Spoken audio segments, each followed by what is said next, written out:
और इसमें सऊदी हुकूमत से बिल्कुल दो टोक लफ्जों से कह रहा हूं और पाकिस्तान के इदारों से भी कि ये जिस वक्त हमें वीजा देते हैं क्या उस वक्त ये सोए हुए होते हैं? मैं किसी और के नाम पे सफर करके नहीं गया, मैं अपने नाम पे सफर करके गया। मेरे पासपोर्ट पर मेरी ही तस्वीर थी, मेरे पासपोर्ट पर मेरा ही नाम था, मेरे वीजे पर मेरी यही इमामे वाली तस्वीर थी। तो जब ये मुझ पे पाबंदी लगा चुके थे तो इन्होंने वीजा देते वक्त क्यों नहीं इनकार किया? और सिर्फ ये बात नहीं, असल बात मैंने उस खत में भी लिखी जो मोहम्मद बिन सलमान के पाकिस्तान की उस दौरे के मौका पर इंग्लिश, अरबी और उर्दू में हमने इन तक पहुंचाया था कि ये हरमैन शरीफैन में बैठकर हमारे अकीदे वाले लोगों को माज़अल्लाह मुशरिक कहते हैं ना? बोलो तो सही, कहते हैं, इसमें कोई दूसरी राय नहीं। सिर्फ मुशरिक नहीं कहते, डबल मुशरिक कहते हैं।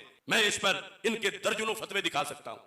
अबू जाल से बड़ा मुशरिक कहते हैं और उसकी दलीलें अपनी खड़ी हुई हैं इन्होंने। अब ये जो कुछ वो बकवास करते हैं करते रहे, लेकिन मेरा मुतालबा है आज कि जब इनका मजहब ये है हमारे बारे में कि जो अस्सलातु वस्सलामु अलैका या रसूल अल्लाह सल्लल्लाहु अलैहि वसल्लम पढ़ता है, मिलाद मनाता है, सरकार का वसीला देता है, आसारे रसूल पे सवाब के लिए जाता है, इनके नजदीक जब वो मुशरिक है तो फिर ये मुशरिक को वीजा क्यों देते हैं?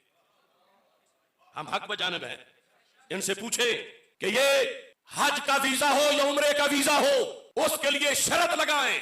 अगर इनके आसाब में जान है तो अपने वीजे की शर्त में लिखें कि हम सुन्नी को वीजा नहीं देंगे, हम अस्सलातु वस्सलामु अलैका या रसूल अल्लाह पढ़ने वाले को वीजा नहीं देंगे क्योंकि ये मुशरिक है। ये लिखें, क्योंकि ये काबे में बैठकर ये बकवास करते हैं। तो फिर क्यों मुशरिक को वीजा देते हैं? जो मुशरिकों को हरमैन में बुलाए, क्या उसकी निजात हो सकती है? मुशरिक को तो दाखिल करना हराम है। तो पता चला ये मुनाफिक है। ये क्या है? ये क्या है? ये क्या है? अगर मुनाफिक नहीं है तो वीजे की शर्त लिखे, वीजे की शर्त लिखे कि या रसूल अल्लाह सल्लल्लाहु अलैहि वसल्लम कहने वालों को हम वीजा नहीं देंगे, इसलिए नहीं देंगे कि मुशरिक हैं। ये शर्त लिखे, अगर नहीं लिखते तो फिर मुनाफिक हैं।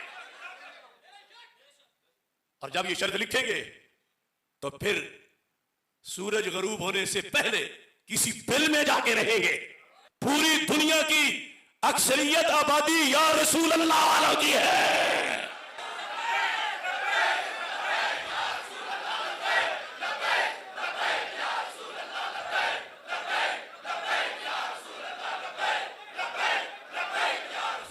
अब इनकी हालत यह है, दो ही सूरतें हैं, या ये मुनाफिक है और या ये मुशरिकों से हरमैन की जमीन पलीद करवाने वाले। गेंद इनके कोर्ट में है। सिर्फ अपनी हुकूमत बचाने के लिए इन्होंने मुंह में घुघनियां डाली हुई हैं। ओ नजद के हरकारों, या रसूल अल्लाह कहना मेरा दीन है। और अक़वाम मुत्तहिदा में जहां चाहो मैं 2 मिनट में तुम्हारे मुल्लाओं को उल्टा करूंगा इंशाअल्लाह। और अगर तुम इसको शिर्क कहते हो तो फिर वीजे क्यों देते हो? पता चला तुम मुनाफिकत करते हो। लिहाजा बात सिर्फ पाबंदियों तक नहीं रहेगी। अगर तुम बाज ना आए तो नजदी महल्लों के ताले तोड़कर लब्बैक या रसूल अल्लाह की सदाएं बुलंद की जाएगी। तुम क्या लगते हो सरजमीन हिजाज के बहरी डाकुओं? तुम वहां क्रिसमस मनाते हो और उसको ईद मिलाद कहते हो। क्रिसमस को ईद मिलाद कहकर खुतबे देते हैं और जिनके सदके कायनात बनी है उनके मिलाद पे पाबंदियां लगाते हो। अब बात होगी खुली खुली और मैं अपने उलमा को भी कहूंगा, क्या है इनके पास? हमारा है वो सब कुछ। ये बहरी डाकू, अंग्रेज के टाउट, यहूद के एजेंट। हम तसादुम वहां नहीं चाहते, लेकिन इन्हें मक्का मुकरमा और मदीना मुनव्वरा को खुला शहर करार देना पड़ेगा। जिन पे पाबंदियां लगानी चाहिए उनके ये बूट चाटते हैं और यहूद के लिए इन्होंने मुकद्दस जमीन खुली छोड़ी हुई है।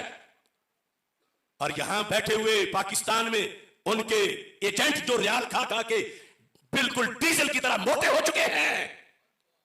मैं इनसे पूछता हूं, तुम्हें अब कुरान भूल गया है?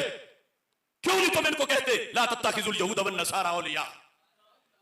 जब ट्रंप की बीवी से सलमान ने हाथ मिलाया तुम कंजरों कहां थे?